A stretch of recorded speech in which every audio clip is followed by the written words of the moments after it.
അപ്പോൾ നമ്മൾ എന്തൊക്കെയാണ് ഉർവശിയിൽ നിന്ന് മേടിച്ചതെന്ന് കാണണ്ടേ. ഫസ്റ്റ് വാങ്ങിയത് ഇതുപോലത്തെ ഒരു ബാങ്കിളാണ്.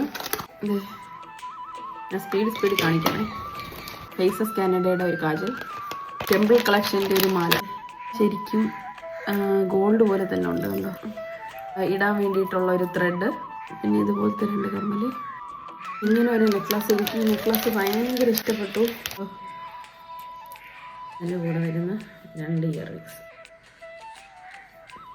പിന്നെ ഇതുപോലത്തെ ഒരു ബാഗിൽ ഒരു ലിപ് ലൈനറാണ്. നല്ലൊരു അടിപൊളി ഷെയ്ഡാണ്. എല്ലാ സ്കിൻ ടോണുകാർക്കും ചേരുന്ന ഒരു ഷെയ്ഡാണ്. ഇത് ഈ ഒരു ഷെയ്ഡ്. നൈക്കയുടെ ഒരു ലിപ്സ്റ്റിക്കാണ് എടുത്തിട്ടുള്ളത്. ഇതും ഒരു നല്ല ഷെയ്ഡാണ്. ഗൗണിൽ ഇടാൻ പറ്റിയ ഇയറിങ്സ് ആണിത്. ഇടാൻ പറ്റിയ കാണുന്നുണ്ട്. പിന്നെ ഇത് എനിക്ക് വേണ്ടി വാങ്ങിയതാണ്. കയ്യിലിടുന്ന ഒരു ബാൻഡാണ് സ്റ്റോണിൻ്റെ. എനിക്ക് ഇങ്ങനത്തെയൊക്കെ ഭയങ്കര ഇഷ്ടമാണ്.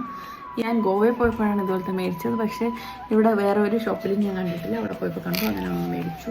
കുറച്ച് ബാങ്കിൾ, നമ്മുടെ ചേച്ചിയുടെ കയ്യിൻ്റെ പാകത്തിൽ കുഞ്ഞ് ബാങ്കിൾസാണ്. ഇത് ചേച്ചിയുടെ സാരിയുടെ മേച്ചൊരു നെയിൽ പോളിഷാണ്. ഡാസ്ലറിൻ്റെ ഒരു ഐലൈനർ, പോൺസിൻ്റെ ഒരു ക്രീം, കമ്മലിൻ്റെ ബാക്കിലിടാനുള്ള വാഷ്. ഇത്രയാണ് നമ്മൾ ഉർവശിയിൽ നിന്ന് മേടിച്ചത്. എല്ലാ ഐറ്റംസും നല്ല അടിപൊളി, ഒത്തിരി കളക്ഷൻസൊക്കെ ഉണ്ട് കേട്ടോ. അപ്പോൾ അത്രയൊക്കെ ഉള്ളൂ. Bye bye, take care, love you all.